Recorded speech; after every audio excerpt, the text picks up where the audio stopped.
to A Well-Designed Business. My name is Luann Nigara, and I'm so glad you found this podcast. Together with my husband Vince and our partner Bill, we have grown our company Window Works from the ground up. So I know and I understand the challenges you face in running your interior design business. I also know that your talent alone isn't enough to ensure your success. So on this podcast, we talk about strategies and practical steps to help you grow your business. But make no mistake about it, we have our share of fun here too, mixed in with those aha moments that I love so much. This isn't fluff. Nobody has time for that.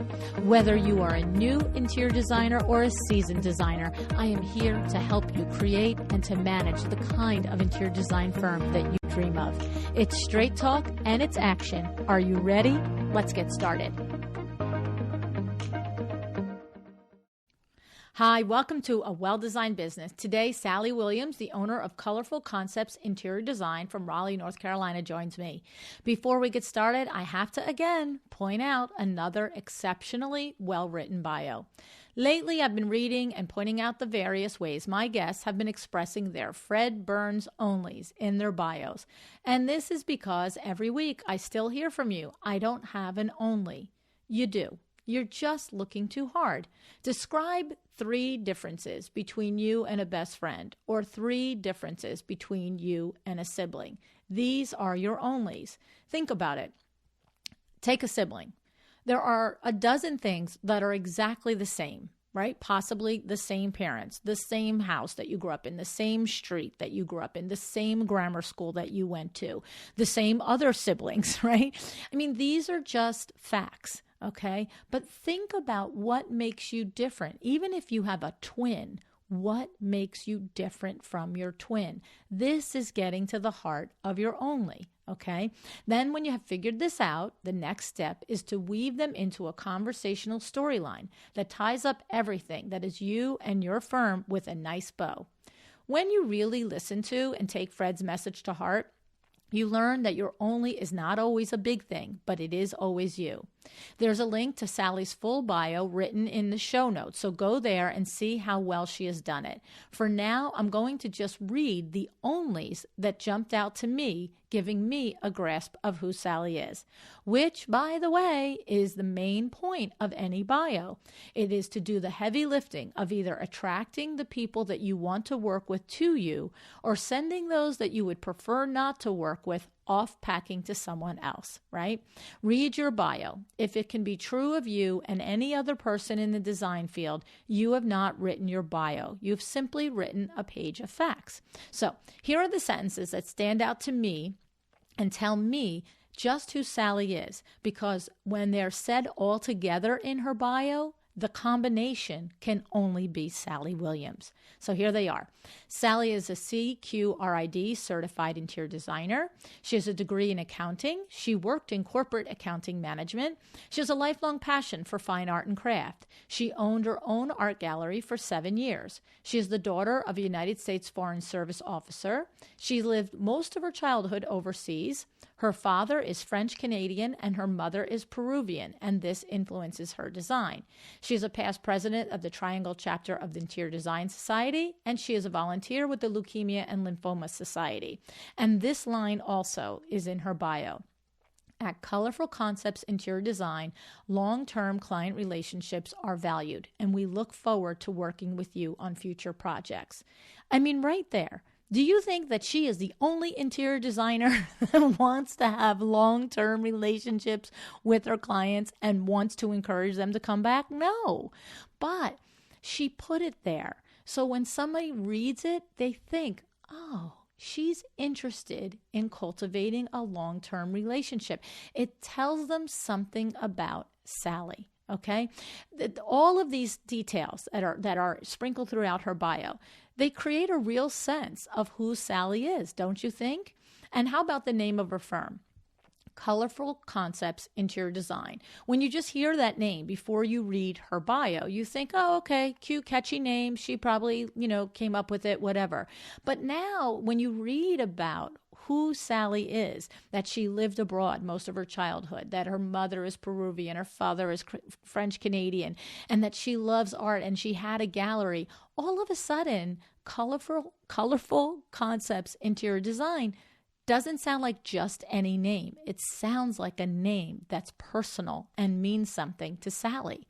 I mean, you have to agree with me, right? I mean, this is just an honest reaction to her bio, okay? I have to say, I hope it makes sense to you, okay? And also, if you're new to the show and you have no idea who Fred Burns is, that I keep referring to, go to my website, luannigara.com, and search Fred Burns in the podcast subject, podcast search bar, right? You will come up with 8 or 9 episodes featuring Fred, and he has taught us tons on this particular subject, all right? Now, I'm going to share a couple of things to listen for in this episode right after I thank our sponsor, Article.com. If you are new to the show, maybe you've not heard of Article yet. Article is a terrific resource for you if you have a project that needs the clean, chic lines of mid-century furniture. Inspired by Scandinavian design, you can source living rooms, dining rooms, office spaces, and outdoor spaces at Article. Head over to welldesign.article.com and see for yourself the beautiful pieces and experience for yourself their exceptional customer service in their To the Trade division. Go to welldesign.article.com. Now, today, listen as Sally describes how she increased her gross sales by 40% by making 2 changes in her almost 20-year-old design firm. And pay attention, please, to how Sally knows exactly what to say when she is in tough conversations with her clients. She is very clear on what she will do and what she will not do. So the conversations aren't really that tough at all for her. And that's the secret sauce. These conversations are only hard for you when you are not prepared for them. You'll see what I mean when you hear Sally talking about it. Now, let me introduce you to Sally Williams.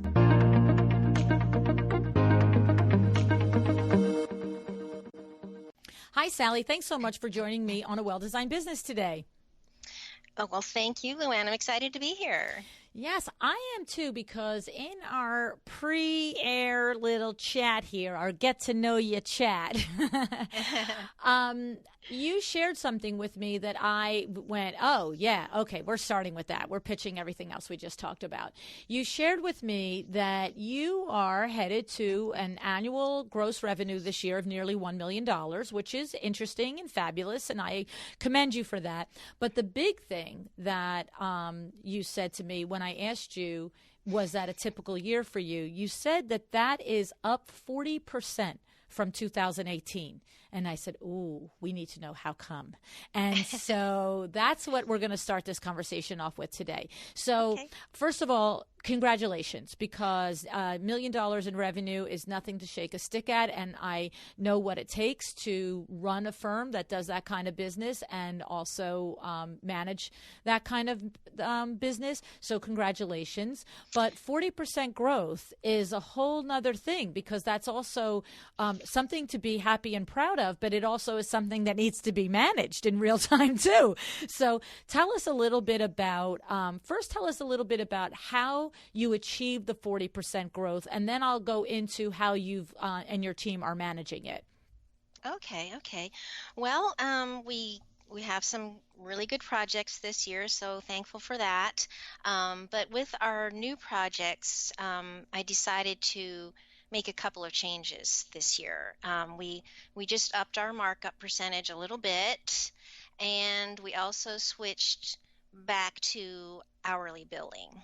So when I first started my design business, charged an hourly rate for all consultations, all projects, and then over the years, having listened to a number of coaches and various opinions and considered it, I decided to try the flat fee model, and that work has its pluses for sure, and I rolled with that for probably a good 7 years, but there were a number of things about it that I just felt I'm leaving money on the table here. And so finally this year I decided to go back to strictly hourly billing. So we estimate our time for the client, just a really rough sum estimate, and then we do bill them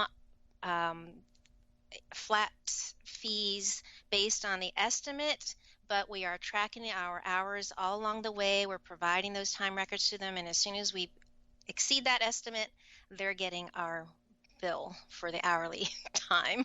Yeah, I mean, And this is, all I can tell you is in the 4 years that I've done this podcast, it seems to me the first 3.5 years, it was, oh, we do flat fee. Oh, we do hourly. It was all over and not any one trend. But I have to say what's interesting is I have specifically noticed in just the last 6 months, like from about second quarter 2019 on, I've noticed a disproportionate number of firms that have switched to flat fee. And so it's very interesting that you're going back. Now you're 17 years in business, so this isn't a minute for you. You've done it, both ways, and you've made this decision to go back. So did you have, before I pick it apart how you execute, did you have any current clients that were on a flat fee that maybe returned for a new project and you had to say, hey, this is how I'm going to do it? Or was it all new projects that you introduced to this new way for yourself? no, we did have a couple of clients that we had previously done projects with on a flat fee basis. And so I had to kind of, orient them to this new concept Yeah. and they were totally fine, to be honest, because one job in particular I can remember, when you're doing a flat fee and you're trying to predict everything that you have to do for this project and charge a reasonable amount, things come up like crazy. And then you have to try to go back and tell this client, well, because of this and this, I have to charge you more, and you may not have tracked your time all along the way between these two different tasks. And so how do you figure it out? And I mean, essentially, you end up having to go back and track your time all over again anyway. Mm-hmm. So, Mm-hmm. Mm-hmm. so they remember that. And so making that switch and explaining to them that we're just tracking our time from day one was really not hard. They were Okay, so fine. what you're saying is you had situations where you had given flat fees, but you still, if something went haywire or they added to the project, whatever the reason was, you weren't saying, hey, well, I charged a flat fee, I got to stick with it. You were then adding in billing out by the hour along the way. There were definitely things that, Mm-hmm. yes, I mean, if a client adds to the project scope, Right, you can't stick to your original flat fee, right, right? right, of You course. have to charge for that. So, And yeah. so what would happen if, say, I understand that because we can look right at the client and say, you're a grown up, you just added a kitchen, stop. You're going to pay more money, right? Right? Right. But what happens if the reason for the additional hours on a project maybe you were doing a kitchen renovation and you've done 15 kitchen renovations and they always take you 40 hours. I'm making things up. I have no idea how long these things take. And you put that as the flat fee. But when you pull down the sheetrock, the electrician said, oh, well, this wiring is from, 1920. It's going to take me X more days or hours to do this. And now there's extra work on your part, but it wasn't part of the scope. Would you then bill the hours for that? When I was back on a flat fee basis? Yes. No. Okay. So you That would absorb was that. that would be really, really challenging to Okay. do Yeah, on see, a these flat are fee where I don't basis. really understand how, designers work like this, what's Mhm. accepted and what's typical or not. Okay, so tell me, is it mostly when I'm trying to identify like the client that was flat fee that accepted easily the our new way of hourly, what were some of the other types of reasons that they would get additional billing for? So one is when they add to the scope. Are there others, or is it strictly when they add to the scope and that happens so often that it was easy for them to understand? No, I think that some of the other things would be, let's say you're working on specific selections for them and a particular light fixture for some reason you're just really having a challenging time finding the perfect piece and you've shown them two or three or four and you still haven't nailed it. But technically in your agreement you have said, we are only going to show you two or three. Mm.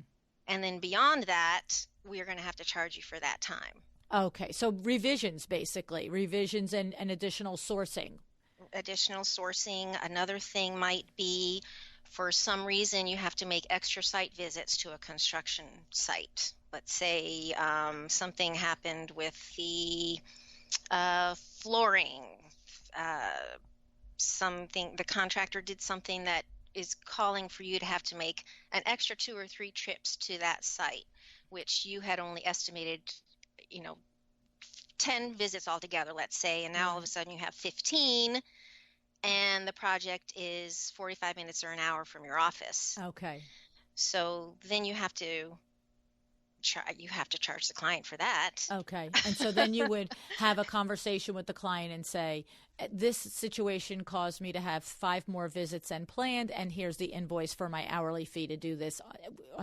Within your flat fee structure, you're now having this conversation, adding this into it, right? Right. Okay. Okay. And then, so many things. Let's say you've selected tile for this kitchen, and one of the pieces, it turns out, is discontinued, and you have to go make another selection, and somehow there is a chain reaction, and you have to select a number of other items, reselect a number of other items as well, so that they all work together, right? Yes. So, goodness. Okay. Okay. Okay. The list goes on. There's Luann. tons of ways. Okay, I'm understanding that. And it's funny because part of me, as consumer brain is like, why didn't you check to see if it was discontinued before you put it into this scheme? But the other part of me, is like, I guess there's 15,000 things to check and it's not possible, and you need the out for when that happens, right? Well, and the thing is that sometimes, in new construction too, you're selecting these things 6 months before they get ordered. Mm-hmm. You never know what's going to happen, and it happens. Yeah, that's a good point. See, what I love is, this is what I love, is there are many times when I have conversations with you guys on the show and in the coaching scenarios where, as a consumer brain, I do that. I push right back. I'm like, I'm sorry, sweetie, don't, check first, right? But when you tell me something like that, that makes perfect sense to me. I'm like, oh, right, I can understand that. You could pick something and check stock on it and, its availability in September, but when the builder is ready for the product in May, that isn't your fault that it's no longer available. And that's what I always say is, things can change. You just have to explain to us, the consumer, why it changed, and if it makes sense all day long, then just, go ahead with it. So very good. I love that. It's very logical, and I can sink my teeth into that. Okay, so now you have decided that you're not doing this. And I would say one other thing. It was interesting because you said something about with the flat fee, if there were things that were happening, then you had to go back and figure out the hourly anyway on certain cases. And I can't recall off the top of my head which designers, and it might have just been Cheryl Clendon in our recent podcast interview, but some designers, experienced designers, have said to me, even if they're running a flat fee, they're always tracking the hours in real time anyway, because that data for the firm that runs on flat fee, that data consistently informs when they price a flat fee the next time for the next consumer coming in. And so I think that's a smart thing to do. Okay, so now you have the conversation with your existing clients. The new clients come through the door, and you're telling them that your process is that you're going to do an hourly rate. So you've said to us that your existing clients, some came back this year. You explained to them the new way of doing business. Anybody that entered your pipeline new this year, you just started them off and explained that you're going to work with an hourly rate. You said that you do estimate for the client what you expect the hours to add up to. Tell us a little bit about that process. So let's take a full service process. Let's take a process where you're working, like you just mentioned, pre-construction, and then you're going to be on all the way through the house being built. Are you, Sally, giving them the estimate of hours from, drawings to delivering the sofas, or are you giving it to them in chunks? I estimate the part of the process that takes us from hello to drawings being completed to give to the builder as this amount of hours, and then construction and execution and ordering phase as this amount, and then installation and delivery and design to completion at this out. How do you do that? I generally, and I do use that historic data, as you mentioned, that the other designers are still tracking their time, even if they're doing a flat fee. I do go back and look at the time that has taken for us to complete similar projects for previous clients, and then I have an estimate for the construction, products, so materials, selection, finishes, lighting, all of that. That's related to the fit and finish of the house. That's kind of a separate chunk from anything that's related to furniture, window treatments, and that kind of thing. So I generally separate the two into two different estimates. Okay, so construction and the selections. And when you say selections, you're chunking in, I don't know if this is the right term, but I've always used the word like the hardscape. So you're chunking in the selection of the flooring and the hardware for the kitchen and the appliances and the faucets in with the selections for the fabrics and the sofas and the rugs and the lighting. Is that correct? No, the fabric and furniture is separate. Separate. So, okay. Yeah. So I break it up, construction versus interior furnishings and decor and window treatments separately. Okay, I was picturing construction, like the supplying of the drawings and all of that. And okay, so up to the hardscapes basically is one estimate of hours, and then all the pretty is another estimate of hours. Correct. Okay. And then, So what happens now? So give me, I have no idea what's a typical, let's take a 10,000 square foot home. And let's say that the estimate of hours, based on your experience, the construction phase and the selection phase, is there a rough guess that we could just use so we can use as our point of reference for the conversation? Oh gosh. 10,000 square foot house. Oh, or man, take a square foot house that you're comfortable with, that like I've done this 15 times and this is what I'm going to guess this out to be. My memory is not that great. I would have to look it up. So you'd go to your data every time and double check it. I would go to my data. Okay, so let's make up fake numbers then. Let's so let's just say that you're going to say the construction hours, I'm going to call it 60 hours. I have the slightest idea. And then you're going to say the selections is another 60 hours, right? Let's just say that. So when you do your initial proposal to me, you come, we've had our consultation, you've gone back with your team, you've looked up your data, and you say, okay, construction proposal is 60 hours.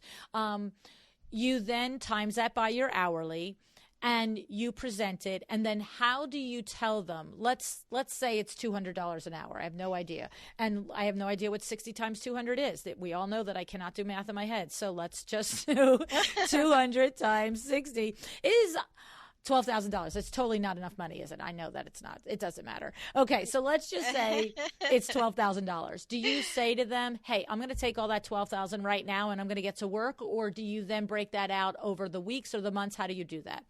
I break that out over the estimated time that we expect to take for the entire project. Okay, so that section of the project. Right, for that section of the project. So if I think the project's going to take 3 months, then I might divide it by 3, and I'd get the first third up front. Okay. And then the second third on a specific schedule that would be included in the agreement. Okay, I like that. Okay, and then you move into the second phase and you do the same thing.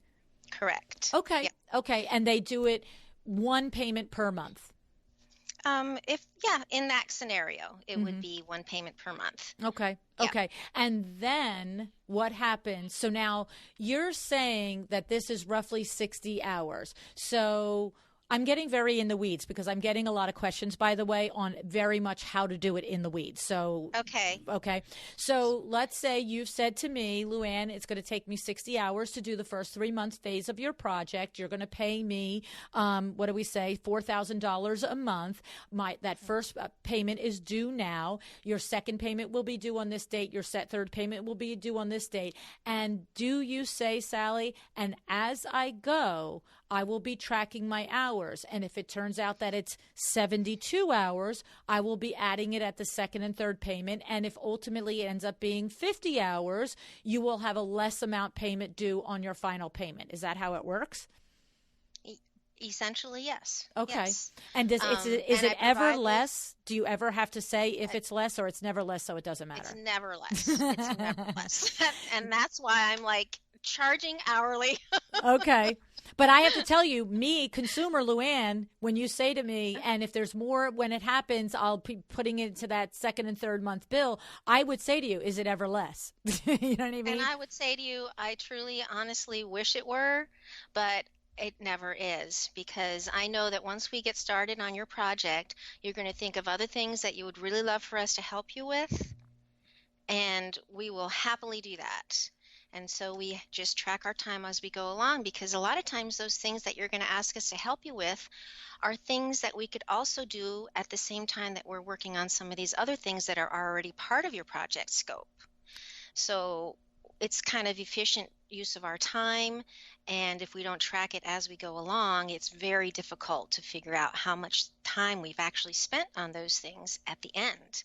I love it. You just did it again. You see, this is an experienced, seasoned interior designer. When I ask you a question like that, you come back with the exact way to answer it that does two things. It leaves you in the driver's seat and explains to me a logical, reasonable answer that I can buy into. And I would tell you, anybody who has coached with me one-on-one, they're thinking to themselves right now, the only thing that you missed in your sentence is I always say to start with, in my experience. Okay. Right? You described it through saying your experience, but I love the term. I understand you'd like it to come out a little bit less, but in my experience, it never does. And these are the reasons why.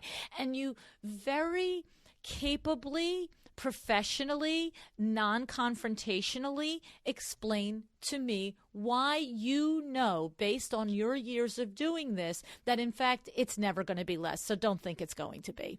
I love it. It was excellent. Excellent. Okay. So, and I love this because these are the types of questions and the types of,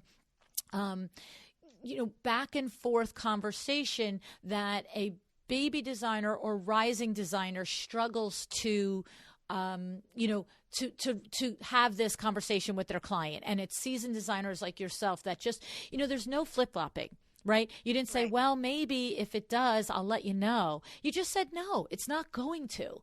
Don't expect it to, but here's why. And the why Mhm. was so understandable. So Mhm. good job. Awesome. Like you Thank need you. my congratulations. I'm just saying. Oh. But I love that. I love that. I love that. Okay. So now so how often are the hours in this past year? Was your guesstimate of hours usually on the mark, or did you have any scenarios where, by the way you explained it, the client is adding and adding? And what is your mechanism for saying, hey, I just want to let you know, we had 20 hours for this month. This was 3 months and we were going to do 20 each month, and we're hitting 20 and it's the second week of the month and you've just asked me for other things. Do you do that little, hey, heads up, Sally? How do you handle that? Or do you just hit them with Um, the bill when it's done? well, we, as I said, track our time all along the way. So we are very detailed about it. Not only, it doesn't just say, oh, we spent an hour on your project today. It says we researched fabrics via specific vendors. We Mm, list the specific vendors, or we looked at chairs with this vendor, this vendor, this vendor. We priced this and that, very specific. And those records are provided to the client all along the way. So from day one, in 2 to 4 weeks, they're going to get our first time record. And it has my time and our interior designer and our design assistant, everybody's time is on there, which is billed at different rates. So they can see the progress, the total number of hours as it compares to the fee that they have paid based on the estimate. okay. So in another month or two, they can see that they've approached their total hours, or they still have, we still have a good amount of time left. And I might have a discussion if Mm-hmm. it looks like we're really getting way, way, way over, Mm-hmm. just to give them a little heads up. But we do give them all that information along the way, so they have a good idea of where we're headed. Okay. Did you say every 2 weeks you're sending an email with the update, or did you say 1 month? I missed it. It's 2 to 4. 2 to 4 My between. yes, my intention is really to do it every 2 weeks, but somehow it ends up being 3 or 4 a Okay. lot of the times. Yes, right. Life is busy. Okay, okay. So, but Yeah, it's at least it's once a month they're getting that's their update. yes, Yes. Okay, that's bare yes. minimum. Mhm. I have to say, being on the other side of it, not in the design world, but you all know that I work with Nicole Heimer of Curio Electro, and I have her on retainer for X amount of hours per month, and even though, and she does exactly what you do at the end of every month, she sends me the exact, I spent, 20 minutes chasing your tail on this. I spent an hour creating this for you, whatever it was, right? But she will alert me if I'm halfway through the month and I'm already approaching my agreed upon hours. And I have to say, I like that feature because she will Uh-huh. literally come to me and say, do you want me to keep working this month on your business? Here are the 4 things or the 2 things that I'm in the middle of. Am I tabling them to next month's hours, or am I going to go over hours? And I have to say, I Mhm. appreciate that. It is, Okay. and so, and it may or may not be necessary for your firm. You're experienced many years. Maybe these are returning clients. Blah blah blah. Well, I would say the same with us. I'm many years experience. I'm a returning client. We've been working together 3 years. Blah blah blah. But I just like to know that there's a part of us as consumers that knows darn well that I've called you and said, hey, add the guest bathroom, add my kids, playroom. But there's another part of us that's like, I wonder if I'm still in the same hours. And, they're not saying anything, Uh-huh. so I'm not, going to say anything. You know what I mean? And it's just nice to have that, not to have a surprise of an Of extra course. 10, 20, 30 hours. Of This way course. I'm Yes. choosing to purchase it, right? Yes. So we don't charge extra hours on a monthly basis necessarily. So Mm, when we have taken that estimate and we've divided it by 3, and we're giving them the opportunity to pay kind of equal payments until they happen to exceed those hours that we've estimated. But that doesn't mean that we're spending the same amount of hours on their project every month. mm, You know, like that first month might be the heavy part of the project, and we may be spending 2/3 of our time in that first month, mm-hmm. but we're only asking for that same equal payment. And then the next month we might spend a lot less hours, and just it's not, the payment is not meant to match the number of hours that we spend that month Right. You're looking at it necessarily. as it's all what you said. You're billing hourly, but you're estimating it in a flat fee fashion so that they can digest it and chunk it, right? Yeah, right, Yes, right. yes, yes. So it's interesting. So it's a nice concept. So they're still not, even though you're hourly billing, you're not chasing a check every week or every month and having to justify what the hours were. You're putting your That's time right. in. Okay, okay. And that does Hmm. seem to be one of the things that the firms that switch from hourly to flat fee, one of the pain points for the firm was, okay, I just sent an invoice for 52 hours, and they're like, how could you have spent 52 hours this month? And then the next month was 10 hours, and then it's back to 52. And the client seems to push back on the discrepancy, and it just puts them in a tailspin. So you're sort Right. of blending the modes there, it sounds like. Yes. Yes. Okay. Uh-huh. Okay. Hmm. Very interesting. All right. And so, um, when you track those hours with each of your person on your team tracks their hours, and they do it to that detailed level that we were actually looking for a sofa on these websites. What are you using? Are you using Google Docs? Are you using one of the software platforms like My Doma Studio? What are you using? You're gonna laugh at me. I have tried and I have looked and I have not found a time tracking program that I like. So we are just using a regular Excel spreadsheet. Okay, okay, okay. Yep. Well, I mean, I know that I just have to because my Doma Studio is a sponsor. They have added it in the last year. And so Okay. maybe it's something that would be efficient for you, up to you. But Okay. however you do it, I'm all about just making sure it gets done. So, Hmm. and do you have your team members track it every day in real time, Sally? Yes. Thank you. I'm so glad to hear that. I have that spreadsheet just on my computer all day. I'll minimize it, I'll expand it and add what I've just done. I'll minimize it, and we just continue on daily Okay. like that. I love that because I have interviewed interior designers that are tracking hourly and their hours and their team's hours, but they're only, I've had designers tell me that they only expect them to be turned in once a week. And I'm like, I'm sorry. If you're asking me what I did on Monday, hour by hour on Friday, it's not going to be accurate. It's not. Right. Right? Right. You're going to miss something. You're going to. Absolutely. Right. And the thing is, in order to not only for your point to actually bill and earn all of the monies that you are doing and working and worth, but in order to have that conversation with the client, I need it when I'm the client, I need it to be just the way all of your other answers have been, crystal clear, based on facts, based on logic, based on experience. There's no gray area. If there's gray area, you're gonna pick you apart in there. Right? Right. Yeah. Okay. And so then each team member has their own Excel spreadsheet open on their desktop. They're entering all day long. And then do you review it daily or weekly? When do you review your team members? I generally review it. I will often take a look at it during the week and just make sure that, sometimes I've forgotten something that if I look at theirs, it reminds me, or vice versa. I'll look at theirs and say, oops, there was this time that we discussed this and it's not on their timesheet.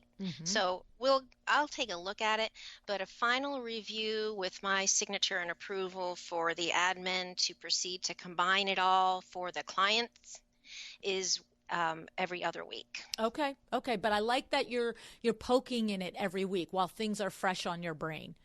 Right. Yeah. Love it. I love it. And then every other week isn't so far out that, it's also not going to be somewhat fresh when it's detailed, right? You're not trying to build it every other week. You're reviewing the actual detailed built timesheet. Good. Love it. Love it. Okay. So now let's take us into, you mentioned to me before we started our conversation on air, your project strategy wall.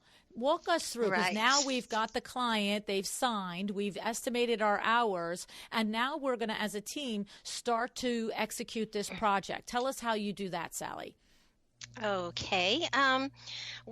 So we keep a project log, which again is a good old-fashioned Excel spreadsheet. It's color-coded. And the first page has the larger projects on it, and we have, columns. So clients' current status, and then the current week's tasks, and then the next appointment. That's what we have on our we each have kind of our clipboard that we look at, and then each in the current week tasks, they are assigned to myself or the interior designer or the design assistant. We have our responsibilities within each project for the current week. When we've talked this over on a weekly basis and updated it and so forth, then we take that information and extrapolate it essentially over to our project strategy wall, which is 4 months worth of, we have 24 by 36 clear acrylic boards, one for each month. So, the days across the top, and then it's dry erase, so we change it as we need to for the next month. And each client is color coded there. So we can write appointments that are set in stone on there in the right colors. We put tasks generally on little post-it notes that are also the same colors per client, so that we can put a task on a certain day and it's assigned to a certain person, and if they don't get it done that day for whatever reason, then they can move it to the next day, so you're not having to dry erase and rewrite everything. Oh, interesting. And then when you complete it, then you can write, done across it, and everybody knows just by looking at the strategy wall exactly where we stand on different tasks for different clients. And then you can look out, a month or two, having taken the project scope and assigned tasks to certain weeks.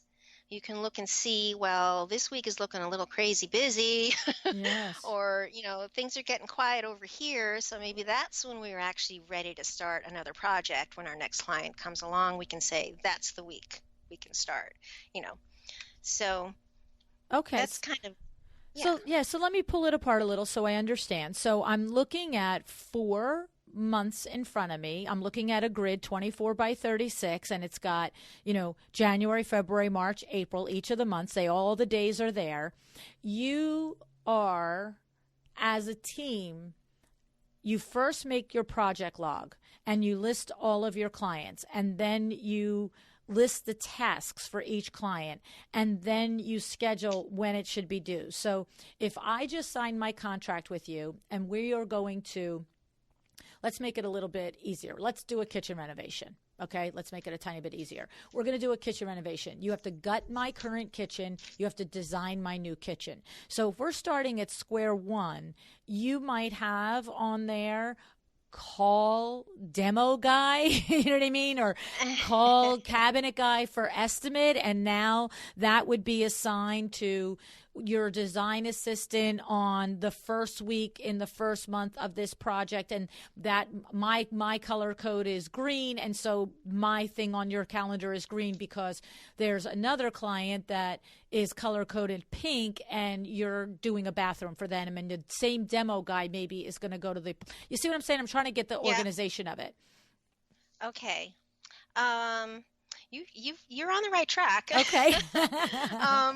So let's see, how can I explain that in more detail? Are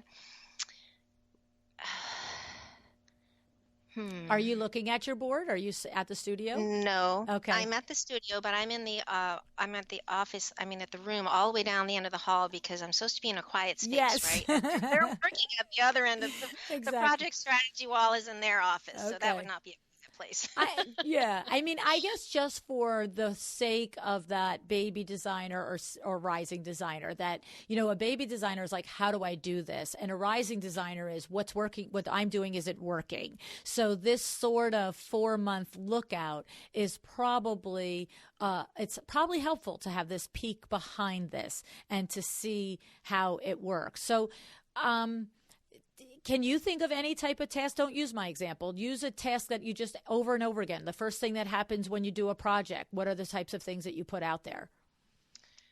Okay, let's see. Well, you need to set up a notebook for this client, right? Okay. So maybe the design assistant's responsibility is to set up the notebook with all the tabs and so forth, that where we're going to organize all the resources and things that we find for this particular project. So that would go up at the beginning on the first week of the project, let's say. Okay.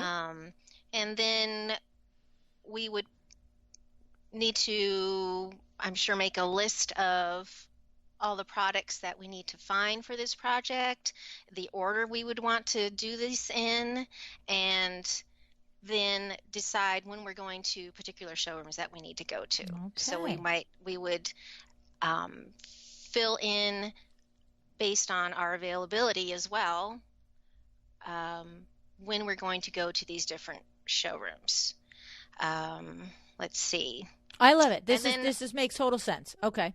Yep. And then, of course, we need to schedule the time to meet with the client to review the findings. So when do we want to do that? And in a certain respect, we're also working backwards, because if we have a deadline on this project, we want to put that on the calendar, right? Right. This is when we need to get everything done. So we have to meet with the client to make final decisions on this day, which means we need to have looked at, 5 different things at 5 different showrooms by this day.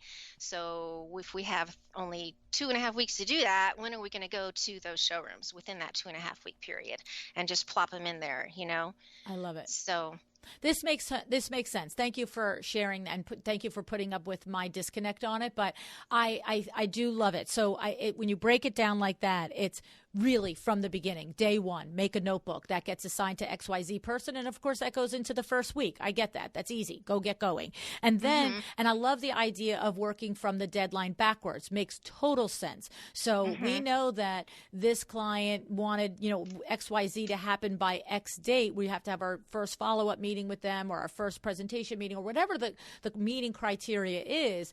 And then what are all the things that we need to present at that meeting, and how are we going to stage them across the calendar, and who is going to take the different responsibilities of these staging. So maybe going to the showrooms maybe is your design assistant, right? Maybe your design assistant does that, and the design assistant is responsible for making the presentation to you as the principal. And so they're going to the showroom, you put it in Tuesday, and the presentation is Wednesday or whatever time needs to happen. But what I love is your little posty thing, and what you're saying is, if, for example, you had on the task, on the calendar for design assistant to go on Tuesday, what you're saying is if a fire bell went off in your business and design assistant had to run off to a current construction project site and didn't go to the showroom, then she goes in and moves the showroom visit to Wednesday, and she takes the post-it for your meeting that was scheduled for Wednesday, and she moves your task to Thursday so that you know that the domino thing happened.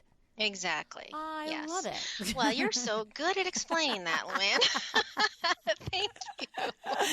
Well, I love it. I think it's awesome. I think it's really good. And I think that any designer, whether you're in business a month or 10 years, now can figure out that your own steps, right? It's like now but now this is like this mechanism for moving it through. And I love the idea, and I'm sure you're not the first designer to do it. I'm sure there's seasoned designers out there that are thinking, yeah, we've been doing this too. But that's okay. It's just, I haven't had this conversation on the podcast. And so I love the organization of it, and I love the color coding of it. So if you're meeting on Wednesday with your assistant designer is about selection review, and it's a green tag, your selection review is for Luann's project. But if it's a pink tag, it's for Susie's project, and without having to go up to the board and look at it, blah blah blah. Like if you have 8 or 10 clients in the pipeline at one time, how many do you normally run in your pipeline at one time, Sally?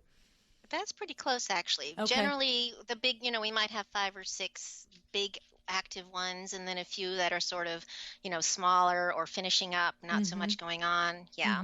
I like it. And so what happens is you just get, burn in your brain who's green for this rotation of 4 or 5 months during the execution of it, who's pink, who's yellow, who's orange. And now your brain just makes that connection by looking at the board. I also love it for the tool, as you said, for being able to project when you can take a new client. Because if you're saying to me, and it sounds like you are, double check, that the list of everything that happens, whether you're doing a single kitchen renovation or you're doing a full, first floor renovation, design and decoration. You have established for yourself everything that happens. And when you go to your calendar and you put it out 4 months and you've got 5 projects that you're working on, some are in one phase, some are in another phase, but you're just looking at the calendar and seeing tons of color on all these dates. And when a new client comes in, you're able to just look at your calendar and say, 2.5 months from now, we've got 2 or 3 weeks or even 1 week that is pretty free, right? Right. I love it. You're not sitting there, and I love the visual of it because you're not like saying, well, let's just say yes and hope we have time. I have done that. It's not good. And here's the other thing that I like about that, Sally, is to the other points that I was making before. I bet that if you're on the phone with me and I'm a potential new client and I call you up all happy, and let's say I'm the client that is, you had me at hello. I'm not vetting you. 2 of my best friends used you. Maybe my mother-in-law used you. I'm not shopping. You're my girl. And I want to start. And if I say, how, can we start next week? And you look at your calendar and you can't start for 2 months. Tell me that. I guarantee you. I know you're going to nail Oh it. yeah. Right. Oh yeah. Right. That's true. So what to say to the Mm-hmm. client is you're saying, Mm-hmm. Because I'm all okay, gun well ho. I'm like, typically yay, I want to go. I want to go. Want to go. Like I'm not like middle of the road. well typically what I do is of course I'm excited to meet that person, right? So I'm so happy that you're excited to work with me. I can't wait to meet you. Our schedule is really full right now. So if I may ask, how much flexibility do you have with that start date? I would really like an opportunity to meet you in the next couple of weeks, maybe take a look at your house, discuss your project. We can get a handle on the project scope. Um, Even estimate our fees for you and get an agreement in place so that when we're ready to start your project, we're ready to go. So if it's not for another 2 months, we've done a lot of the preliminary legwork so that you know where you stand, and come that day, we're just gonna jump in. Is that flexibility? Do you have that much flexibility with your start date? Just kind of like that, I love it. essential. I love it. Yeah, I love because it. I So don't want you. to leave them hanging for 2 months. Um, Nobody wants to be left hanging for 2 months and wondering what's going to happen, and then they might start looking for somebody else too, Hmm. right? No matter how gung So, ho and on the Sally train they were, right? right, yeah. So I love that. That's very practical advice, because what you're saying is you're not going to cave in and tell someone you can start a project before you know you can start it, but you will give them the little bit of a carrot of figuring out a time in the next week or two that you can have an in-person meeting. Just because, by the way, too, right, from a practical standpoint, it occurs to me, Sally, that you don't really want to put them off and have that first meeting until it's comfortable in 2.5 months either, because what if they're not a good fit for you? What if you want to Right, say no? You'd rather say no right away, right. True. right? There's no reason to drag it out if it's not going to be a good fit. So, Right, right. But mhm, and on the opposite side of that is that if you do get that first meeting in within a couple of weeks and you do gel and you do like the project and they love you even more, they're much more apt to be relaxed on the waiting the 2.5 months for the start date, because there's been some of that trust building and that relationship building has already begun. And so there's an investment, an emotional investment there, and they're less likely to then continue to dial for another designer. right. Yes, Yes. I love it. I love it. And have you ever had the situation where someone pushed you to start, and maybe in your lesser experienced years where you caved and you started and it ended up being like the worst thing you ever did? Hmm. I I can't remember an occasion like that, to be Okay. honest. So you've always been able to just be very level-headed and practical and say, it's not possible. Let's not do this. I would say so. Good for you. Hmm. Good for you. Yeah. It's smart. It's smart to do that. And I often encourage lesser experienced designers to just borrow the courage from the seasoned designers like yourself and know Hmm. that that's appropriate to do. Hmm. And, I always say, in my experience, this isn't going to work out for you or me if I put you into my pipeline now, which I already know is at max capacity. Right. It's I not a just good cannot. project. I cannot do a good job for you, Hmm. and my other projects will suffer. And no matter how much planning we do, things always take longer than you think they're going to. So Hmm. even if I feel like the next month looks great, it's going to be smooth sailing, it's going to be a little bit more than I anticipated. Right. And the thing is with that is that reminds me of the way we use the language when we talk about our installation team. So when you just said every project always takes a little more than everyone thinks it does, and blah, blah, blah. And right there, the add-on, and I'm sure you've used it, you're obviously a very good salesperson with handling these conversations, but the add-on there is that, and when you are the one it's your turn in my firm, and we are fully focused on you, and we've devoted time, and you're partway through, and you want to add on, you'll be glad that I have left the space so that I can accommodate you. And that's what I'm doing now. I know the space and the parameters I need to leave because every client I've worked with has always decided at some point to add something. Right? Right. Very good. Yes. And then they can say, okay, I get it. Because, when it's you, you want my full attention. Somebody has already paid for my full attention. Right. And so, excellent. yes. And so that's a nice, we do that at Window Works. We'll say somebody might be upset that an installer was supposed to come between 2 and 2:30 and it's, 1 o'clock and we're calling and we're saying, I'm sorry, he's running late on the project ahead of you. He's not going to get there till 4 o'clock. And, most people are okay with it, but every once in a while you get that crazy pants person that's like, I can't do 4 o'clock. Why you said 2:30, and just in a nice way, you're like, look, if your project runs late, do you want him to leave it unfinished and then we schedule you to finish it a different day? No, you want them to finish it and you want us to push to the next project. Of course, that's entirely inside voice. Outside voice comes out so much different, right? But the thing is when the consumer is not experiencing that and they can just empathize, it's like, oh, okay, yeah, I'm going to want that service when it's my turn, right? Right. Yeah. So that's awesome. Very, very good. So do you have, we've talked a lot about setting up the project and the way that the hourly fees go. Oh, I know what I wanted to ask you. I wanted to ask you about managing 40% growth. What types of lessons, aha moments, system revisions, was your company's systems built to support it without really missing a beat? Or did you have any holy cow moments where you're like, we need a new system? Well, the project strategy wall is new for us this year. No. So that was big. I would say that was big. We've had the project log, like the manual, 8.5 by 11 paper that we all have on our clipboards. We've had that for a while. But this year we incorporated the project strategy wall, and that's been a huge help for us. That's great. Definitely. That makes perfect sense. It's because before it was all on everybody. So when you have your project log, that's everybody has their tasks that they're doing, right? So you're taking every project, you're listing all the things that have to be done, like you mentioned, make the booklet, assign, who's going to source and la, la, la. But each team member was in their own little vertical unit doing what they were doing. And the project strategy wall enables every team member to see all of the pieces and how they interact with each other.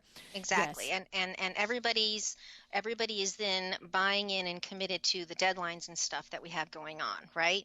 Because before you couldn't really see, oh, yeah, we got to finish this week because next week you got to do this and this and this. And that's the deadline over there 6 weeks from now. Right. I could be a junior in my own little, cocoon and going, oh, yeah, I'm supposed to source these 2-3 sofas, blah, blah, blah, and not realize that you've got the meeting on the books for the following week. And I could keep letting that task slip over day by day. And then all of a sudden we're all at a Monday meeting and we're like, wait, you're meeting tomorrow and you don't have my stuff? Like, what's going on? Yeah. Right?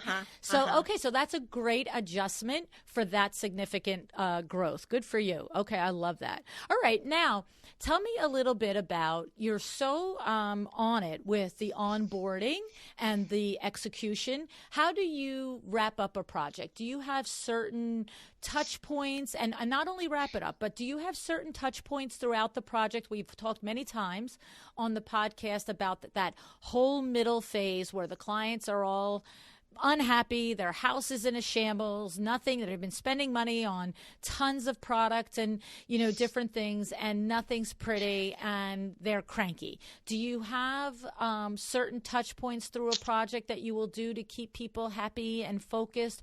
And then also in conjunction with that, how do you wrap a project up? Oh gosh, I'm gonna admit that this is not my strong area, Luann. Oh, okay. Yeah, I think we have talked about this briefly here. I think there are some areas that we could definitely do better on, and this would be one of them. Really, the touch points and communicating with the clients all along the way, and at the end,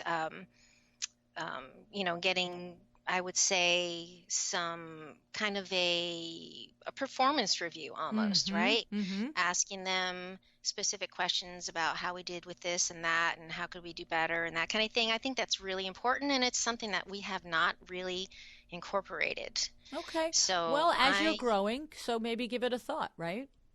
right, Mm-hmm. right, for sure. Yeah. So sorry, I don't have a good answer Not at all. for Not you on that. listen. This is like we're all real here. You know what I mean? Like not everybody Yeah. is a superpower in everything, right? And that's the whole point of the podcast. Where we get all these amazing ideas on what you're doing, and maybe you take an amazing idea from what somebody else is doing. That's the whole Right. thing. And for you, you've already got the ability with the process in place. You just simply on Monday in your team meeting can decide what touch points do we want to hit and what do we want to do with them, and you're going to plug it right onto your strategy wall. Like, it's easy because you've got it That's set up, true. right? That's true. That's true. Thank you. Yeah.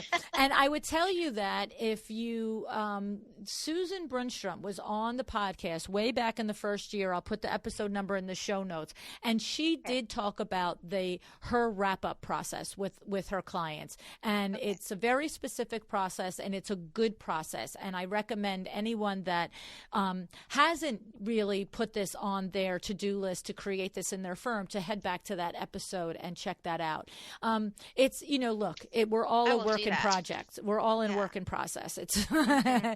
and you have experienced tremendous growth, and the fact that you made that huge of an adjustment and have been able to sail through that type of, I mean, when you look, if you did $10,000 last year and did 40% growth, okay, you manage that in a minute. But when you're doing $1 million and that's 40% growth, that's a significant amount of details that have been added to your plate. There's no question. Yep. So good. All right. And so the funny thing is interestingly, the revenue growth is you said a couple of good projects, but mostly the revenue growth has been from basically charging the same amount of people, not necessarily more money, but it is more money, but covering actually every hour you work. So you're making 40% more money on essentially the same pipeline size. That is true. See, that's sweet stuff. Yep. That's sweet stuff right there. I mean, think about that. So, and that's amazing. And so the thing is, that kind of contradicts what I was just saying, managing a lot more projects. And now I'm hearing my own head here. So this is actually better. You didn't stress so much your business. You just made more money doing the same work. You did add a couple of big projects, which is good. Now, tell us, because you said part of that component was upping your percentages on product. Yes. So we're pretty transparent on our product costs and markups. So our contract now is whatever our cost is plus a 35% markup. And so that's just across the board. It doesn't matter what the product is, what the item is, it's the same markup. We do, and then add whatever our actual cost for freight and delivery and so forth is. That's an additional, item, whatever our cost is. We're not making money on that. Right. So, yeah. Okay. So I've gone, over the years, I think maybe way back then it might have been 25%, and then it went to 30, and so now we're at 35%. And I think that's a good number. Okay. I've heard other designers that are charging that. I don't know if I feel that I need to charge more, so. So Yep. the thing is that so it doesn't matter if you are stocking dealer pricing or whatever the other tiers are called. So what I know is that an item at the different levels a sofa could cost one designer $3,000, another designer $2,000, another designer $1,500 based on their volume and their status with the vendor. Correct? Am I correct in that? Right. So That what is you're true. saying is if you are a stocking dealer and you're spending $1,500 for that sofa, you're putting $35 on. You're not going to the highest level of to the trade and putting 35% on. That's true. Okay. Yes. Okay. Yep. Yeah. And, again, different philosophies Yep. on that. Mhm. I know there are, designers who would prefer to mark it up as much as, they can Mhm. and make the money on the product. But I feel like are doing the client a service by providing them as much as we can for their budget. Mm-hmm. And if Mm-hmm. I'm making a 35% markup on it, I'm happy. That's good. Okay. Okay. Look, this is So, like a whole nother can of worms. And mhm, mhm. I'm quiet and humming here, not because I'm sitting in judgment on it. It's more because I know that I don't actually know enough to pick it apart well. That's the truth of it. I know Mhm. that there are many ways to look at this, and we almost need, and I probably will do it someday, a show with 2 or 3 designers who all have a different philosophy on this, and then Uh-huh. I will be able to pick it apart adequately. I just know, for me, I firmly believe that you are entitled to make money, and the whole and you are, so you're doing your Yeah. 35%, and that's, I'm not Mhm. pushing you back on that, but Mhm. I just, that other little sentence of, I think it's our responsibility, I don't like that part. That's the only part I don't like. I think, you know what, it's it's it your responsibility is to design an amazing space. Mhm. If I want to buy a sofa, I'm a grown up. I buy a sofa. You know what I Mhm. mean? And Yeah. what Mhm. makes me think I get the sofa at wholesale or at some percentage below retail just because I'm buying it from you? Like, and I'm not going to debate that with you because it's a bigger debate. And Uh-huh. I know there are logical reasons to push me back on it. I'm not saying there aren't, but for the most part, I know there's no other industry that has that conversation. There is no other industry that has that conversation. Uh-huh. Right. And that Right. just categorically upsets me. It just does. It just, Mhm. why, if you go buy a car, if you go have a steak dinner, if you go buy a pair of sneakers, you do not sit there and say, I expect you to, you just don't. The price is the price. Uh, Anyway, yes, that's the whole. yes, that is a big conversation. It is. It is. And it is. And so, but the thing is, for you, you went from 30 to 35, and that 5% you are comfortable charging. And that's really what it does come down to. All of these debates on how to charge, on what percentage, and starting from what level tier to the percentage up, I believe that the bottom line on any one of these is, ultimately, it's what can you sell? What can you unequivocally look somebody in the eye and say, I have decided that this is fair business model for me, and I'm not going, it's like what I always say, I know what I will do and what I will not do. And so for you, 35% is what you will do. And if somebody, I imagine, says, my other designer used to charge me 20%, you would probably tell them, no way, right? Right. Right, Exactly. right, right. I would say, well, this is the way we do business, and I have a staff. I have to pay a lot of people, and this is how we make our living. So I would Guess be what? It's a business, lady. seriously.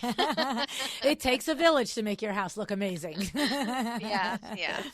I love it. So, So good. So good. So, anything coming up for 2020 that you have for goals, revenue goals? How do you build your pipeline? Let's just take 5 minutes on that.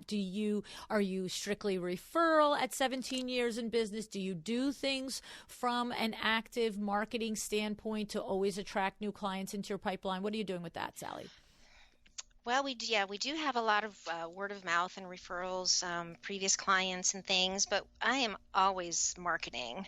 I feel like there are so many different ways to market, and they all sort of build on each other, because I'll do one thing and someone will say, well, did you see anything from that? Like, did you get a client from that ad Mm-hmm. you put in that magazine? I'm like, I don't know if I got one from that magazine ad. But it maybe that was the third time. You know how they say they have to see you, I forget how many Seven times, times. Seven seven times. times. Yep. So you do all these on each other. Right. So I do some magazine ads. We do spend a lot of time on our Instagram. We do gift certificates at the local, like the high schools and middle schools when they have fundraising events right here in the area. We do that. Um, gosh, networking in the home building industry, and some other groups.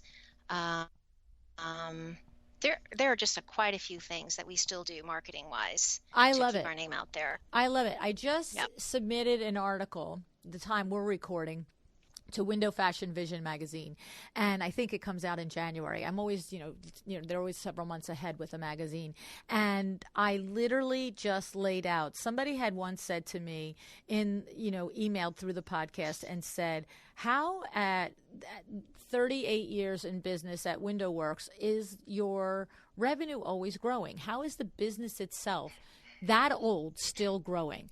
And it was funny because I remember when I first read the email, I thought, well, wouldn't you expect that the more mature the business is, the more it would grow, or the easier it would be to grow it? Because, I have over 27,000 clients that I've done business with in 38 years. Wow. Yes. I mean, so that's 27,000 people that can potentially say, use your friend. Because don't forget, my timeline is much shorter, right? I can have a 2 to 6 week or 2 to 3 month is about the longest I'm going to be in bed with a client for the most part, right?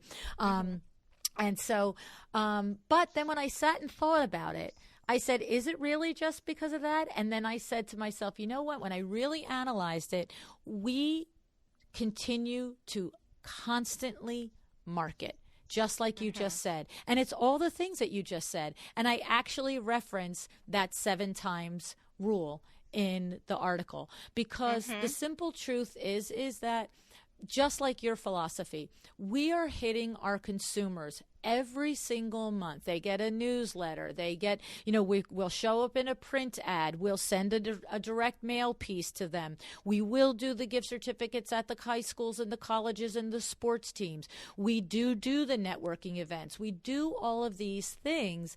And then what happens is, I know for a fact what happens many years later. We do ask every single person how they heard about us. When I know that 7 times rule has worked is when I ask somebody how they heard about us. And instead of just saying, oh, I got your, mail piece, or I saw you in Design, New Jersey, instead of saying that, what they say is, I don't know, your Window Works. Everybody knows about you. Right? And that just means that we're constantly crossing their path. And then when they are ready to enter the window treatment or the awning market, there's no one else they can think of. Our trucks, we've got 5 trucks on the road with Window Works splattered all over it. I've had people say to me, I just feel like every time I drive somewhere, your truck is in front of me, behind me, or next to me. You know what I'm saying? And so I love that you are 17 years in business and that you are consistently and constantly marketing, because it is very important. It can dry up easily if you're not on top of that. And so good for you, Sally. What a smart business lady you are. Oh, thank you, Luann. I appreciate it. Really enjoyed picking this apart with you, and I appreciate putting up with my little disconnects and really having to get into the weeds, but I think it's important and helpful. Of course, definitely. And I've got some good tips and things that I need to take action on. Thank you. One hand helps the other, right? Together we all get better. That's right. Well, thank you so much for joining us and spending your time with us, Sally. Well, you're welcome. I so enjoyed it. I can't wait to listen to your next podcast.